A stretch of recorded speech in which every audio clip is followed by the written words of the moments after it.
Assalamualaikum Pak Edi, selamat siang. Ya, Waalaikumsalam warahmatullahi wabarakatuh. Selamat siang. Terima kasih Bapak sudah meluangkan waktu untuk membantu kita mengerjakan tugas wawancara. Boleh nggak Pak kalau kita tanya sedikit tentang Pokja Satwa di SMP Negeri 7 Bojonegoro? Boleh, silakan. Ya. Bisa Bapak ceritakan secara singkat mengenai Pokja Satwa di SMP Negeri 7 Bojonegoro, Pak? Apa visi misinya? Baik. Pokja itu dari kata kelompok kerja. Kita mengacu pada program Adiwiyata sekolah kita, di mana sekarang ini sekolah kita ini kan sudah Adiwiyata nasional menuju ke Adiwiyata mandiri. Pokja ini dibagi menjadi banyak ya, ada 15 atau 16 Pokja. Satu diantaranya adalah Pokja Satwa. Nah, visi misi dari Pokja Satwa ini tentunya ya untuk melestarikan satwa-satwa yang ada di lingkungan sekitaran kita, baik itu di lingkungan rumah maupun di sekolah ini, semisal burung. Nah, burung itu yang terjangkau, yang bisa kita lestarikan, bahkan kita bisa kembang biakkan di sekolah ini, itu kita rawat di sekolah ini dengan cara dibuatkan semacam aviary ya, itu ya, untuk tempat burung, kandang yang besar ya, ada 3 kandang di situ. Jadi misinya itu adalah atau visinya itu adalah untuk melestarikan lingkungan khususnya makhluk hidup satwa. Nah, seperti itu. Untuk misinya? Misinya diantara lain tadi satu untuk menjaga kelestarian satwa yang kita punya itu yang ringan-ringan saja yang bisa kita jangkau, karena sekolah kita ini sekolahnya cukup tidak luas banget ya, kita bisa seadanya ruang space yang ada itu burung. Nah, burung di situ ada macamnya, ada visinya tadi untuk melestarikan dan mengembangbiakkan, itu visinya paling enggak. Dengan begitu kan tidak punah itu burung-burung yang masuk, diantaranya ada burung terkuku, ada burung perkutut, ada burung lobet, ada burung namanya sejenis merpati, itu burung bergolo, itu kita punya gentilang, ada 5 macam burung yang kita punya di kandang. Yang keduanya ada juga ikan yang kita punya adalah lele dan nila. Lele dan nila sama ya, kita bermisi supaya di samping satwanya itu bisa berkembang biak, lestari, pembelajaran buat kita semua, anak-anak khususnya. Di situ ada pelajaran IPA biologi, kita bisa mengenal satwa dari dekat. Nah, seperti itu. Untuk pertanyaan selanjutnya, apa saja kegiatan utama yang dilakukan oleh Pokja Satwa dalam upaya pelestarian satwa? Oke. Kegiatan yang utama yang pertama jelas kita perawatan. Perawatan itu melingkupi pemberian pakan, minum, dicek yaitu setiap hari. Kemudian ada yang bernilai ekonomis, bisa dijual, dan kita pada saatnya pernah menjual. Jadi ikan yang sudah siap untuk dikonsumsi kita jual. Siapa pembeli? Pembelinya teman-teman kita sendiri, anak-anak sendiri, guru-guru sendiri. Nah, bahkan ada orang tua siswa yang juga membeli pas saat itu pengambilan rapot, itu kita buka stand penjualan ikan. Termasuk juga setelah perawatan yang berikutnya adalah perawatan kandang. Kandang pun juga harus dicek kebersihannya, pengadaan pakan. Nah, seperti itu.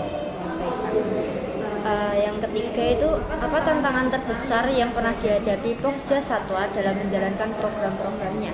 Baik, tantangan selalu ada karena ini menyangkut kinerja seseorang, kerja orang. Nah, orang itu begini, di Pokja itu ada siswa yang tergabung kan, dalam Pokja itu ada 15 anak. Dari 15 anak itu kita bagi piket setiap hari ya, Senin sampai hari Sabtu. Tugasnya apa?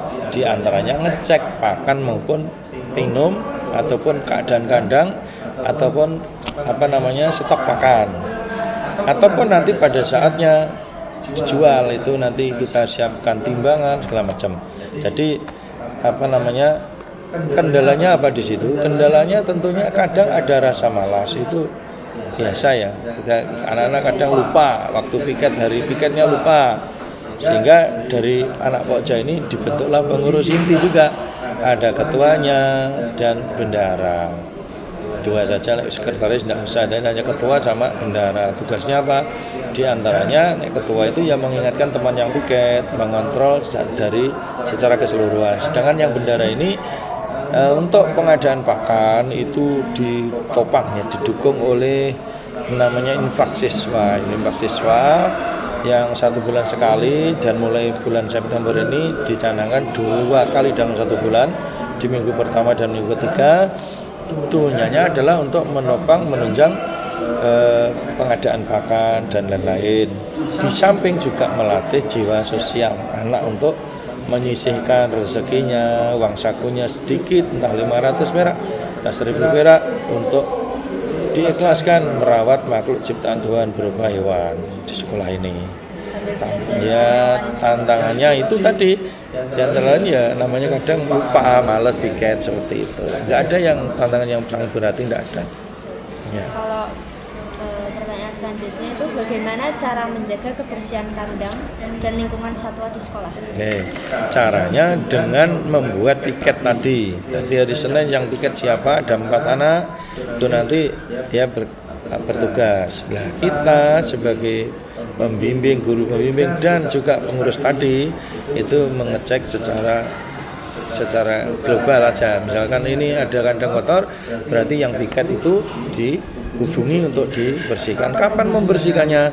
Tentu di luar jam pelajaran, bisa pagi hari menjelang pelajaran dimulai atau istirahat, seperti itu. Cara berkala itu berkala. Dan ada lagi, setiap nanti 2 minggu sekali itu kandang itu disapu, dibersihkan dan ditambahi tanah atau pasir. Tujuannya supaya tanah yang lama itu kan mengandung kotoran itu ya, kotoran itu diambil itu menjadi kompos, jadi pupuk yang bagus untuk tanaman kita yang di pot. Kerjasama nanti dengan pokja tanaman. Pokja tanaman kan butuh pupuk, nah tidak usah beli dari kandang burung itu. Kita ambil tanahnya lapisan kira-kira 5 cm ke bawah, diambil untuk pupuk, kemudian kandangnya dikasih pasir yang baru sehingga nampak bersih lagi. Itu seperti itu, berkala. Bisa dimanfaatkan bersama dengan pokja yang lain. Ya. Pertanyaan terakhir nih Pak. Ya. Apa langkah yang bisa dilakukan agar area satwa tetap aman dan tidak terganggu ketika belajar? Ya, ini tetap kita mengutamakan pembinaan kepada seluruh siswa khususnya. Yang pertama, mencintai makhluk hidup termasuk hewan, satwa, kesadaran lebih ke arah kesadaran personal ya, ini kesadaran pribadi orang agar dia lebih menyayangi hewan, makhluk ciptaan Tuhan yang berupa hewan, burung ataupun ikan itu. Yang selanjutnya itu juga apa tadi yang pertanyaan terakhir, agar tidak mengganggu ya, itu tadi jangan pembersihan berkala. Kemudian ada 1-2 burung yang mungkin karena usia, karena penyakit dia meninggal, mati. Nah itu tidak boleh dibuang sembarangan di bak sampah, itu tidak boleh. Dia tetap kita kuburkan di kandang itu, di dalam, di pojok itu kita kuburkan rapi. Ada kuburannya? Ada di dalam itu juga, tapi agak dalam ya, nggak aman, supaya bukan dibuang. Kalau dibuang kan kita kayak sia-sia pada makhluk ya. Bangun sampah nanti bau kan jadi bangkai. Tapi kalau ditanam di situ juga, nah itu menjadi lebih bagus. Nah, seperti itu. Baik, terima kasih Pak Edi atas informasinya. Mohon maaf jika ada salah kata. Ya. Assalamualaikum warahmatullahi wabarakatuh. Waalaikumsalam warahmatullahi wabarakatuh.